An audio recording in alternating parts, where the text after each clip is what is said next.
Hi everyone, in today's challenge we are going to solve this problem. The problem name is summary range and the problem number is 228. Alright guys, so as usual, first of all we are going to clearly understand this problem statement. After that we are going to move to the logic part. We are going to see how we can solve this problem. And after that we are going to move to the implementation part. We are going to implement our logic in C++, Java and Python programming language. Fine guys, now let's see what this problem say, right? So problem say you are given a sorted unique integer array nums. So guys, they have told three things here. First thing is we are given an array. Second, that array is also gonna be in sorted order. The third thing is that array will always be unique. Means the number inside that array will not gonna repeat, right? So let's select that here unique. Now a range a comma b is the set of all the number from a to b inclusive. So let's say a range 2 comma 5 is nothing but we can say 2, 3, 4, and 5. Where 2 and 5 also gonna include, right? So this is nothing but we can say range. Return the smallest sorted list of range that cover all the numbers in the array exactly. So we have to return the smallest sorted list of range that cover all the array numbers which is given in this our nums array, right? So this is that is each element of nums is covered by exactly one of the range, and there is no integer x such that x is one of the range but not in nums. So guys, we are going to understand this particular line in detail with the help of example. Therefore now just they have given that each number should be included in a range, but that range does not have a duplicate number. So we are going to discuss this thing. Just leave this for a second. After that they have told each range a comma b in the list should be output as a this particular symbol b if a is not equal to b, otherwise a if a is equal to b. So they have told us here, let's say if you want to indicate only one number, 2 or let's say 6, any number, right? So what you can do, you will not write like this 2 comma 2, right? If the number is same, then you can simply write 2 only. But if your range is like this 2, 3, 4, and 5, then you can write 2 comma 5, right? Here because the number is more than one, but if there is only one number, so you have to write only single number 2. I hope it makes sense. So if it is not making, don't worry, we are going to understand with examples. So first of all, let's understand that our upper line. So here we have an example 0, 1, 2, 4, 5, 7, right? So what they told us that a number, each element of nums is covered by exactly one of the range. So if we are having this 0 should not include in this range. If it is including this range, it should not include this one and this one, right? It should be included in only one range and must be included, right? It must be included, but should be included only in one range, right? And here you can see 1 is included in this one, so it has not included in this and in this, right? So from here, if we write over here 0, 1, 2, 4, 5, and 7, right? So this is the range given to us, means this is the numbers array. So here guys, we can see the 0, 1, 2, right? This all can come in this particular range 0 to 1, right? So we have make one range. Now second range is 4, 5. 4 and 5 come to this range, right? 4 and 5. Now 7 come alone. And why guys I haven't written 0 to 5? Because the 3 inside that, because it's gonna give us 3, 0, 1, 2, 3, 4, 5, right? But 3 is not present in our nums array. So we can't use this range, right? We have to use that range where all the numbers of that range must be included in our nums array, and nums array must be included only in one of the range. I hope it makes sense, right? If you're still not getting, so don't worry, we are going to understand with second example. So here you guys can see that we have second example 0, 2, 3, 4, 6, 8, and 9. So guys, we have this thing. Here you can see we can't write 0 to 1 because 1 is not present. We can't write more next to it. So what we will do, we will say simple 0. Fine, this is one range. Second 2 to 4, because you can see 2, 3, 4 all are present in the one nums array. The third thing is nothing but 6 to, not only 6 will remain because 7 is not there. The fourth is 8 to 9. I hope you are getting it right. 8 present, 9 present. So this is going to be 4 range here: 0, 2 to 4, 6, and 8 to 9. And answer you can see also that 0, 2 to 4, 6, 8 to 9. So this was the problem statement, guys. I hope you understood it, right? So basically, what we have to do, we have to calculate the range such that each number in that range should be included in our array, and in the each element in our array should be come only one time in the range. I hope it makes sense, right? Now let's move to the logic part, how we can do this thing. So let me tell you logic. So as for logic, what we are going to do, guys, we can say, guys, this is in sorted order, right? They have already given you a statement that this is going to be in sorted order. So what we can do, we can keep traversing over there. So let's say if I take the first example only 0, 1, 2, 4, 5, 7. So what I will do, I will traverse over there this, and I will keep calculating with the absolute difference 1, right? 0 to 1 or 1 difference, right? 1 to 2 only one difference, right? 2 to 4, here's a 3 we can say difference, right? 4 minus 2 is 2. So this will not be satisfied, so we are going to take that particular range in our, we can say, result array, right? So we are going to say the first range we got is nothing but 0 to 2. Now we are going to start from here where we were not matching, right? Here 4 to 5 one difference, 5 to 7 there is no one difference, so we are going to stop here. We are going to write that range in our result array 4 to 5. Now we are going to start from 7, 7. Now 7 to 7 is out of bound, right? 7, after that 7 we don't have anything, so we have only one number, right? So what we will do, we will say if there is only one number, so what you can do, you can say simply instead of writing this thing, you can simply writing 7. I have it making a sense, right? Instead of writing 7 is 7, we have to write simple 7 because they have mentioned the problem statement. If a is equal to b, then you have to write single a.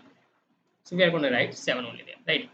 So this was the simple, we can say, logic we can use. We can just keep traversing from starting to end, and here we can check if the absolute difference is 1, so we can write in the our range. Otherwise we have to move to the next range, right? So now let's see the implementation part, how we can implement this logic. So I'm going to move to the implementation part. So guys, here first of all I'm with the Python. So guys, for Python, first of all what we are going to do, we are going to first of all say make a result array, right? And after that what I'm going to do, I'm going to say find the length. So length is going to be nums, right? And after that I'm going to initialize with 0, right? Here I'm going to say while I less than n, so I'm going to traverse over the array. And here what I can do, I can say make a start and end. Start is going to be nothing but equal to that nums of 5, and is also going to be equal to nums of 5, right? Now once we have declared start and end, which is pointing to currently both, right? Both that particular index only. uh, Now what I can do, I can say okay, I plus equal to 1. Here now you are going to use another while loop, which is going to tell us that where you are getting your range, right? Here I can say if our nums of I is equal to end plus 1, that means this is having a difference of 1 only, right? So we can include this particular number also in our range. So we can say end should be incremented by 1. So we can say end either should be equal to nums of I, or you can say plus equal to 1. And after that you can say I plus also equal to 1, right? Then you can come to else condition, else you can break it. Now in outside of this value, that means we have calculated our range. Now here we can say if start is equal to end, that means there is only one number, so we can say result dot append. Here we can append our start, either you can append start or end because both have a same number. But if it is not the case, that means there is a range exist, right? So we can say result dot append. We can say f string. Let's do here f string start, and here we can say end, right? After that, out of this while loop, we are going to return our result. So let's run this code and see whether it's working. I don't know, and I hope guys it should work, right? But not, it's giving an error. Why? All right, so we haven't used the indentation. So let me give a space. All right, okay, so now let's run this. You can see guys, both the test is passed. So let's try to submit this code as well. And here we go guys, right? We have successfully submitted with Python. Now let's move to the C++ programming language. So here, first of all, we are going to create a vector of string, which is going to be result. After that, what we are going to do, we are going to say calculate the length, which is going to be nothing but nums dot size. After that, you have to also say I is equal to 0. Then you can say while I less than n, you have to keep moving. Here you can say int start is going to be nothing but equal to nums of I, and n is also going to be equal to nums of I. After that, you can say I plus plus while, we can say here while I less than n, you have to keep moving. Here you have to check how many numbers we can put in that range, right? So if n is equal to uh, here, like you can do nums of I minus 1. If it is the case, that means there is a common difference 1. So we can say first of all you have to increment your n, either you can do like this and I plus plus, and here else part you can say break. After this while loop, that means you have calculated your range. Here you can say if start is equal to n, that means there is only one number, so you can say result dot pushback. Here you can say to string of start, right? Okay, and here let me put semicolon. Else if the number both are not same, that means there is a range exists, so we have to put in range result dot pushback. Here we can say to string of start plus, we have to use that particular thing sign, and after that we can say to string of end. After that we have to return that particular result. So let's try to run this code and see whether it's working fine or not.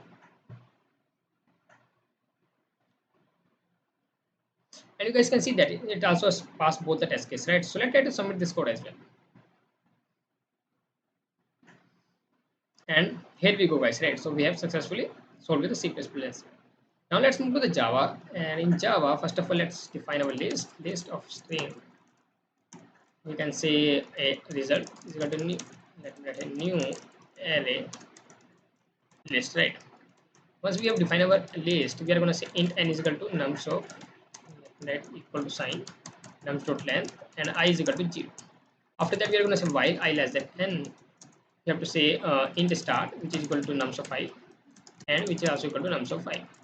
After that, you can say I plus plus while I less than n. Here you can say check the difference. If it is 1, so add in our range, otherwise break it. So we can say if n is equal to nums of I minus 1. So what we can say if it is same, then we can say it is in our range. So we can say n should be equal to now nums of 5. Either you can implement it, right? Then you can say I plus plus, else you can break it. After this while loop, that means we have got our range. If start is equal to end, so we can say cool. If it start is equal to end, so you have to just insert in your result array only one character, right? That is equal to result dot this is a list, so we can say result dot add, and you can use integer dot to string, and here you can pass your integer value, which is nothing but I would say start, right? Either you can pass end as well.